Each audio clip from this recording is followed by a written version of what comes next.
এত নির্মম, এত অত্যাচারী এই অনৈতিক কিছু অফিসার, বিশেষ করে তারেক সিদ্দিকী আমাদের সেনাবাহিনী ধ্বংস করছে। এই তারেক সিদ্দিকীকে শুধু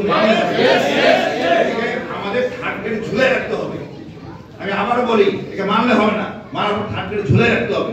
দেখুন তারেক সিদ্দিকী আমাদের আজকে আয়নাঘর নিয়ে যত অবস্থা ক্ষতিগ্রস্ত হবে, এই দায়ী তারেক সিদ্দিকী। আপনি ইচ্ছা মতো শাসন করে গেলেন। আজকের এই গুমের জন্য কেউ বাদ যাবে আমি জানি না, প্রথম গুম এটা সাবমিট করা আছে।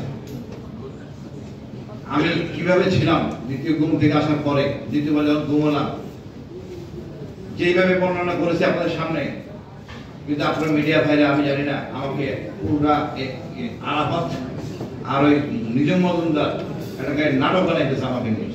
আলটিমেটলি এখন প্রমাণ হয়েছে গুম পাওয়া, ঘর 10টা রুম ছিল সম্পূর্ণ পাওয়া গেছে, সাক্ষী পাওয়া গেছে, সব কিছু পাওয়া গেছে।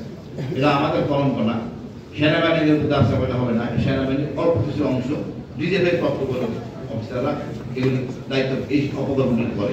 ওই অফিসাররা যখন সিভিল অ্যাডমিনিস্ট্রেশনে বিভিন্ন জায়গায় যখন জব করতে যায়, তাদেরকে যখন এই জবে ইন্টারভিউ দেওয়া হয়, ওই অফিসার এমডি চেয়ারম্যানদেরকে বলে দেওয়া হয় যে এদেরকে নেওয়া যাবে না, কারণ এরা জঙ্গি। সেই অফিসার সেই এক্সপ্লানেশন করতে করতে একটা সময় সে মানসিকভাবে বিপর্যস্ত হয়ে পড়ে। সেই অফিসারের টিউসিবি ফান্ডের টাকা তুলতে দেওয়া হয় না, তার ব্যাংক হিসাব জব্দ করে দেওয়া হয়েছিল। ইভেন তৎকালীন সময় তার পরিবার থেকে যে সাপোর্ট দেওয়া হবে, সে সাপোর্টের জন্য তার শালিকা, তার ওয়াইফে, তার তৎকালীন সময় অফিসারের মা বাবা দেশের বাইরে ছিল এবং নিকট তার শ্যালকে ব্যাংক হিসাব জব্দ করে দেওয়া হয়েছিল।